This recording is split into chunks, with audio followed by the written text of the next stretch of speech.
Houston Texans, Houston Rockets, Houston Dynamo, Houston everything, Houston born and raised, H-Town Rebel Space Cadet Sports.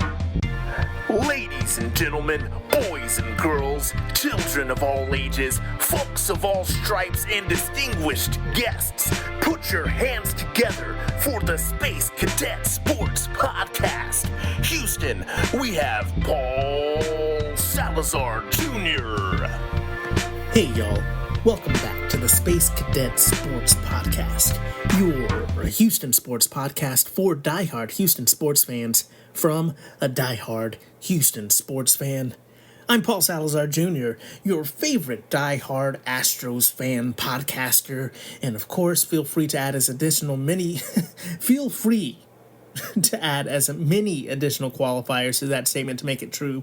I am an creative multi-hyphenate, I am an entertainment professional, and most importantly, I'm a proud Houston native and I have the receipts to prove it. I am a kolache connoisseur. I am a Shipley stan. I've spent the last decade or so as a comedy writer in Los Angeles, and now, I'm podcasting. We all have podcasts in LA. It's the law here. Good day, mates, and bienvenidos to new listeners. This is a Houston sports show / comedy show. We used to have it the other way around. Legally, we have to say it's a sports show first. We try not to be too emotional, too hot-takey, or too ridiculous sports guy here on the pod. We try to remember we've elected to be sports fans and enjoy this life as best we can in this wild, wild world. Shout out Cat Stevens. On today's episode, we catch up with your Houston Astros in the past week. We talk some Baltimore, we talk Miami, we talk who is coming back and who is injured. As always, there are more injuries to this team. I would like to welcome new listeners and welcome returning listeners to what my brothers call the Paul Blot. I almost got through it this time. I should have done my vocal warm-ups. I apologize. To what my brothers call the Paul Broad Pod Ball Blog. Hey, brothers. They're both Milford men. Shout out to my brothers. Shout out to Arrested Development fans. And, of course, shout out to the subs. And no, I'm not talking sandwiches. I'm talking to the subs on the Substack. That's right. Check out spacecadetsports.substack.com for the full blog experience, or the full blog experience, depending on your interpretation of my mumbles. And as always, we're recording this transmission here in sunny Los Angeles, a little extra sunny nowadays, and a little extra humid too, where I'm joined by my co-host and co-producer, the Ross to my Frasier. Carla, the dog, is here with me. Listeners of the pod know that she may get a mic from time to time. She's got the hot takes on this podcast. And welcome to new producer, Baby Katarina, who's also allowed to chime in whenever she wants. Our motto this season is, we listen to women here on the podcast. Let's get to it. If you're hearing a faint buzzing, I do have to say that is the baby noisemaker, the baby sound machine going off in the background. I'm trying to get this podcast recorded during nap time. Kind of perilous dad work here today, but I told you I'm bringing the podcast back every week. I don't want to disappoint you. I don't want to disappoint my child, but I have to walk that tightrope. That sound machine will be going throughout the duration of the podcast. Not the Miami sound machine, but the white noise sound machine. But let's talk some Astros baseball here, folks. In the last week, they were swept by Baltimore coming off of the All-Star break, and then swept Miami. That Miami series was amazing, mostly because it was a sweep, 3 wins in a row. They went into Chicago, playing the White Sox in the South Side, and were able to take 2 games away from them in the series. They went on a 5-game winning streak before losing the 3rd game against the White Sox. And they're bouncing back now against the Los Angeles Angels of Anaheim of Southern California, Keys by Van Nuys. You might not get that reference, that's fine, okay?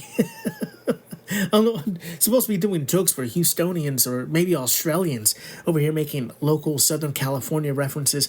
But look, folks, Ronel Blanco is back.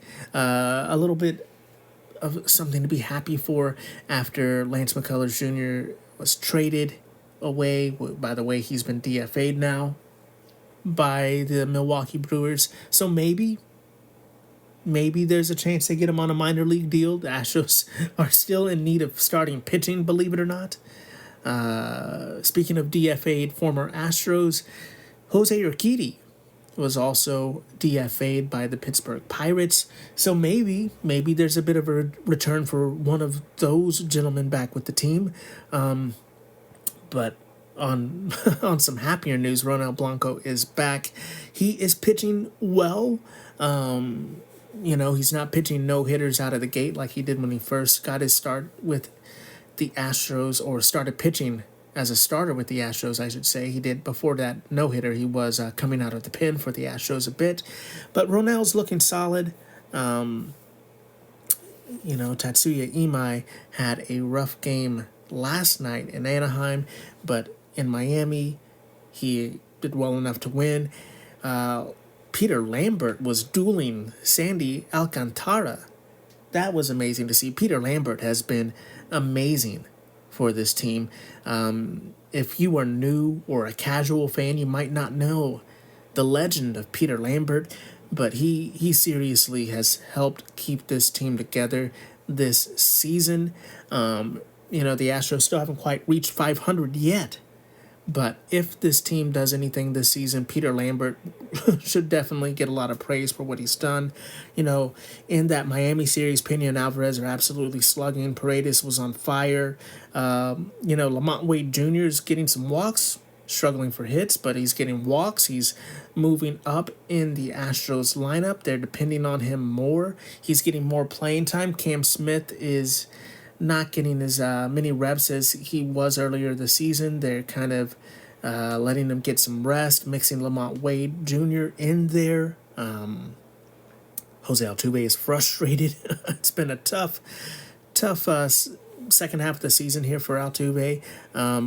He's doing good, I would say. I'd even say he's doing great at times. Jose Altuve is still him. But, he's trying to figure out why this season has been a bit of lower statistics than he's used to. He's just getting a little older.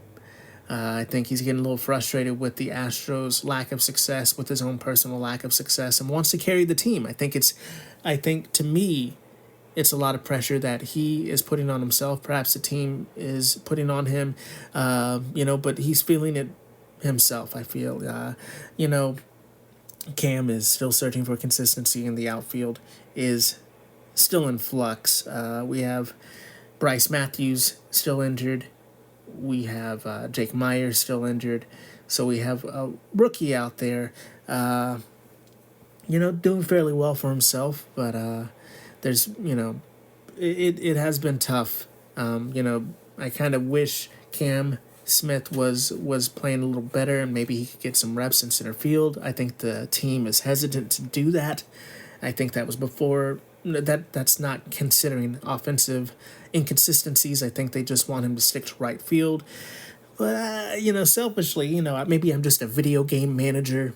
Maybe I'm like, just plug him into center field, no big deal. But I trust the team. I trust that they know what they're doing, developing a young player. I'm just saying, in a vacuum, it would be nice that he could slot into that center field. But that's just not how it is going to be for the Astros this season. Instead, oh my goodness, I'm blanking on the poor center fielder's name. I feel like I'm vamping.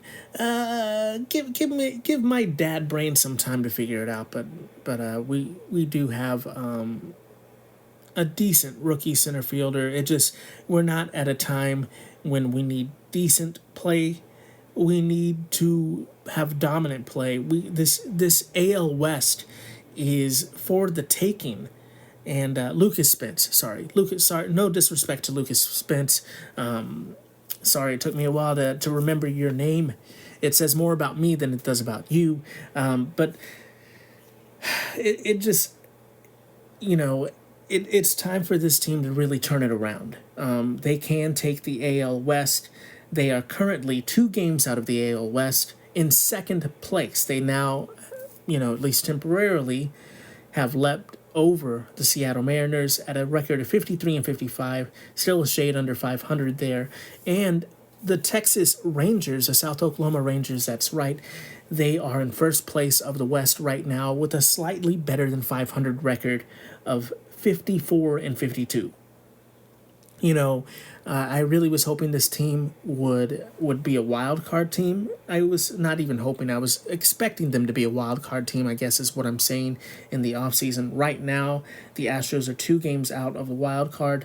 With the way that the AL has been playing, I honestly think that there is a high chance of probability that there's no wild card team coming out of the AL West. They're going to have to win this division if they're going to get into playoffs. I'm I'm feeling in my gut.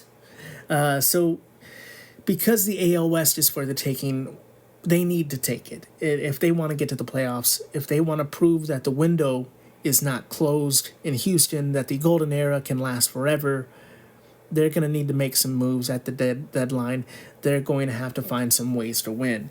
And, we are defenders of manager Joe Espada here on the podcast.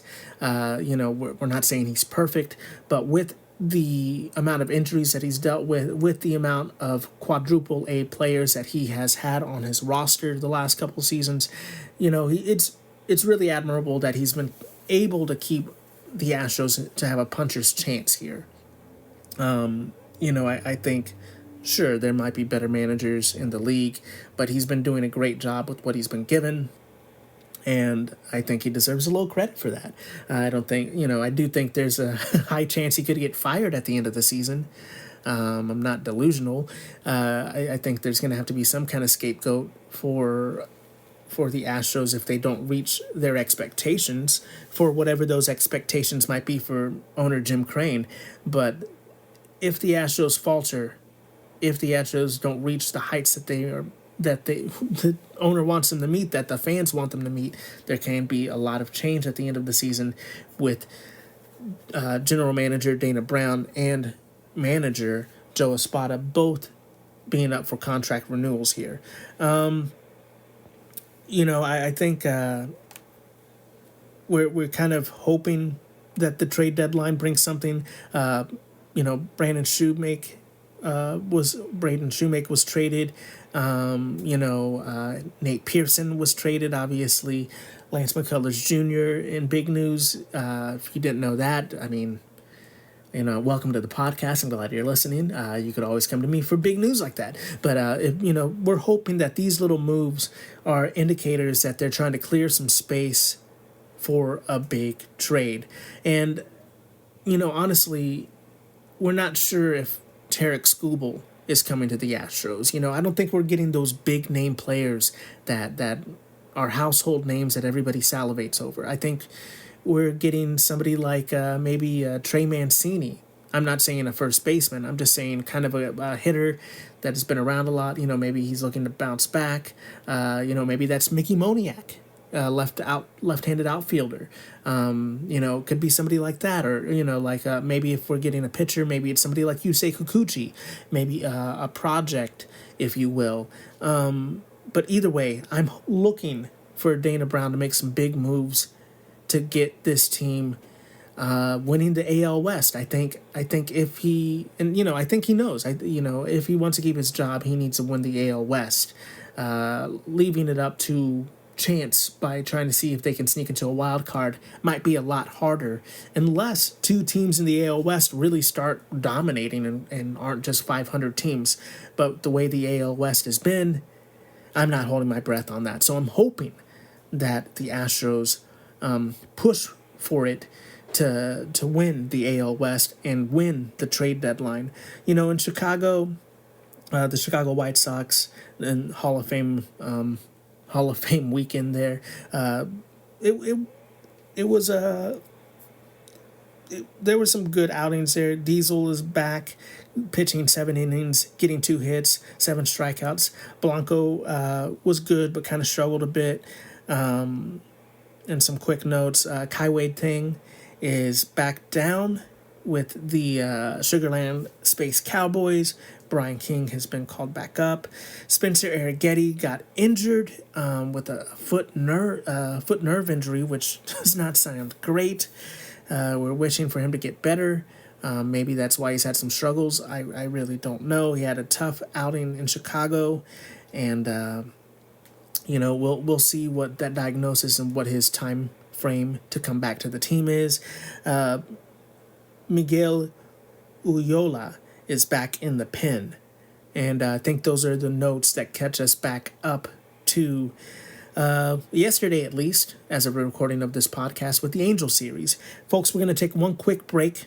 We're going to come back with some more Angels Astros talk, I guess I should say, talking about last night's game and the remaining 2 games on the schedule here in Anaheim. And we'll talk some more Astros right after this. H-Town Rebel Space Cadet Sports. And we're back. Welcome back to the Space Cadet Sports Podcast. I'm your host, your irreverent host, Paul Salazar Jr. Carla has joined me in the studio. If you hear the tippy taps of her talons, don't worry, she's doing well. I said we were going to talk about. She just left the studio. We're going to talk about the Angels last night. The Astros stole a game from the Los Angeles Angels of Anaheim.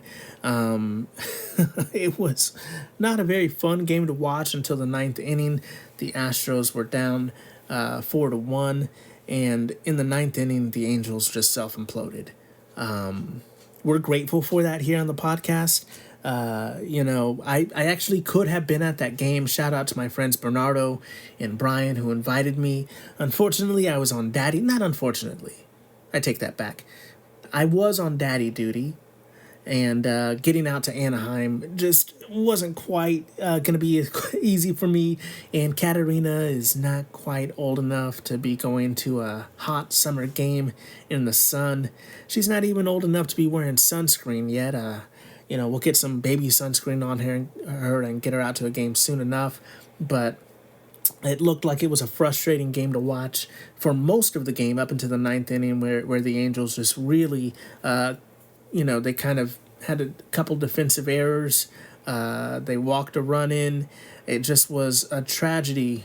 For us, it was a comedy of errors. For Angels fans, it was a tragedy. But the Astros ended up winning that game 6-4. The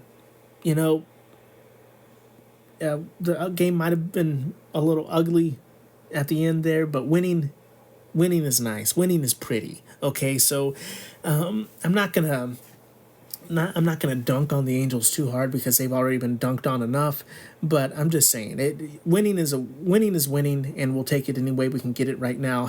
Like the Astros having a team meltdown and just doing enough to win the game, we'll take it. Josh Hader closed out that game,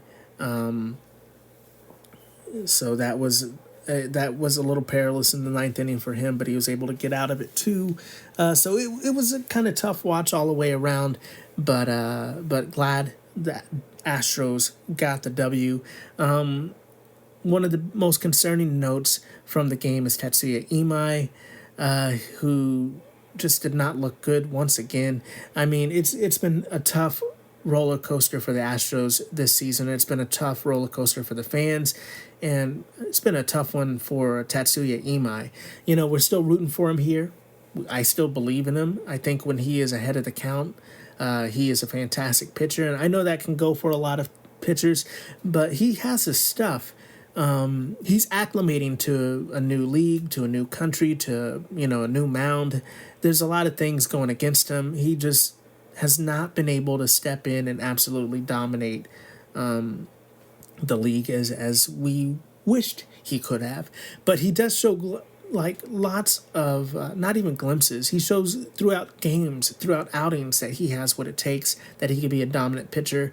But then it'll just kind of be a Jekyll Hyde thing where the next game he kind of just soils the bed, if you will. And I don't really quite know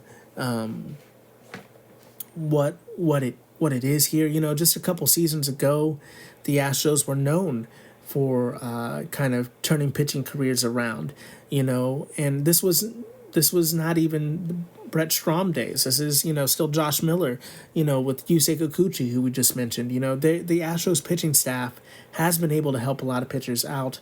I don't know what exactly Tatsuya Imai needs, besides just the kind of John Madden kind of commentary about as long as he's in control, he's doing great. If he's ahead of the count, he's fantastic. Fast acting and acting. There's my John Madden impression. I know it's a simplistic way of looking at things, but I'm outside of that. I really don't know what he needs specifically. I'm not a pitching coach, but I'm hoping the Astros pitching staff can find a way to get Tatsuya not have these Jekyll and Hyde starts. I don't think we have the starting pitching to, take him out and replace him with another starter. I think he's, a lot of people are frustrated with his results, but I do anticipate Tatsuya Imai will be a starter through the end of the season. And I think that's also because the Astros are hoping he opts back in for another season with them. But we'll see. I think he'd have to do a whole lot worse, or perhaps get injured in order for him to not be in the starting rotation. But we're hoping that Tatsuya is able to pull it around, and the pitching staff will be able to help him out. I really, kudos to the bullpen. We had Christian Javier getting 7 strikeouts last night. He looked great. I was thinking, perhaps the third game of this Angels series was maybe going to be a Christian Javier start, because that would have been Spencer Arrighetti's start. But after them needing to lean on Christian Javier last night, I'm not sure if that's in the cards. But we'll get to that in a bit. Christian Javier had his probably the best night he's had in quite some time. Definitely this season, having a long outing. I think the Astros used Tatsuya Imai, AJ Blueball, who's still looking good, and Christian Javier last night before turning to Josh Hader. So Christian Javier was able to eat up some innings, and he looked great. Kept the Astros in the game. The Astros were able to win it. So that was a positive from last night. Like I mentioned too, one of the things we're hoping for is Jose Altuve to kind of turn it around. I think he's just, at the beginning of the season, Jose Altuve showed that he can be a different type of hitter. He can have a different type of approach to the plate. He can be more patient. I think as the season has progressed, he is getting more and more impatient. He's been pushing for more results, and that has led him to go back to how he's hit his whole career. I think if the hitting coaches, Victor Rodriguez and the new hitting coaches, can keep working with Jose Altuve and he gets more patient, I think he will be better. But right now he's hitting 5th in the lineup. He's looking frustrated a lot of the times. He's not doing poorly. He's still batting over 230.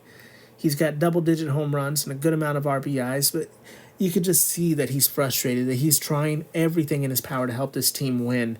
So we're just hoping that he can calm down a bit and, a little calmate for him. Tranquilo, I hope he is able to start figuring it out and stops putting as much pressure on himself. I think a new bat could help. I think the lineup stepping up and helping him, and some winning will help all of this. Winning remedies everything. For the next game against the Angels, Game 2 tonight, as of the recording of this podcast, Peter Lambert's going up against Reed Detmers. Lambert is 8-5 on the season, with a 3.03 ERA and 98 innings pitched, with 94 strikeouts and a 1.12 WHIP. And Reed Detmers is 3-7 with a 4.05 ERA, 120 innings pitched, 136 strikeouts, and a 1.10 WHIP. So Detmers' ERA might not be looking so solid, but he's a pretty solid pitcher. He's a left-handed pitcher that can give the Astros fits at times. I think this is going to be a great game for the Astros, mostly because the Angels really had to depend on a depleted bullpen last night. And they're not going to have a lot of bullpen arms ready for this night. So if the Astros can knock Detmers out of the game relatively early, and not even like super early, just a regular start, get them out in the 5th, get them out in the 6th, and do some damage in late innings, they should be able to win this game. I think the offense is starting to figure it out. This offense still has Jeremy Pena, who's doing amazing, Yordan Alvarez, and then you could count on one of the vets, either Paredes, Walker, or Altuve. 2 or 3 of those guys having a good night. It should be a recipe for success. In the third game, the Astros have a TBD starter against the Angels. No Arrighetti because he's injured. Javier is spent, so this might be somebody from the minors. It could be maybe a Jason Alexander. Serenity now. The Summer of George has one last gasp before, maybe we have Jason Alexander up, and they'll be pitching. Whoever pitches that game, doubt it'll be a bullpen game. I think it'll be a call-up. We'll see. We'll be pitching against Grayson Rodriguez for the Angels, who is 3-3 with an 8.54 ERA in 39 innings pitched, with 30 strikeouts and a 1.79 WHIP. So if the Astros can just have decent pitching, I think they could feast off of these Angels pitchers. But that's one thing to say. Another thing to see if they can get those results. But I'm feeling that this could be a sweep if the Astros play their cards right. If manager Joe Espada plays his cards right, and we just have to watch at the deadline to see how the Astros are improving. Baby Katarina is awake, so we're powering through the rest of this podcast. Before we completely finish, I did want to take a brief visit to Dynamo Corner with the World Cup, bringing excitement to football in America. Yet, once again, we want to support the Dynamo here on the podcast. They got a draw against DC United 1-1, and they had a game just the other night against Austin FC, where they won 3-0. It was a very quick offensive game out of the gate, and then they just held on to the ball, did some time management stuff for the rest of the game. They're 8-2 and 6, which is good for 5th in the West. And we are a sports podcast, so gotta also say that LeBron James is in Philly now, eating some cheesesteaks. Well, he's playing basketball in Philly. He's living in New York and commuting. What a commute. I can barely live 15 minutes away from where I work. I work from home now. So I'm kudos to LeBron for being in his 40s and having a commute to work. I mean, that sounds painful, bro. Best of luck to you. And with that being said, that's going to do it for this transmission, Space Cadets. Thanks so much for listening to the podcast. Please like, rate, review, subscribe, share, and all that jazz. We are a small podcast and only go as far as our listenership takes us. We are supported by listeners like you. So please share with a Houston fan or Australian in your life and give us a 5-star rating on whatever platform you listen on. You can reach out on social media at Space Cadet Sports on Instagram. We have active stories there to keep you in tune with the Houston sports scene, so go check that out. You can leave me a voicemail on SpeakPipe. That's speakpipe.com/Space Cadet Sports. Or please subscribe to the Substack. Be one of the subs.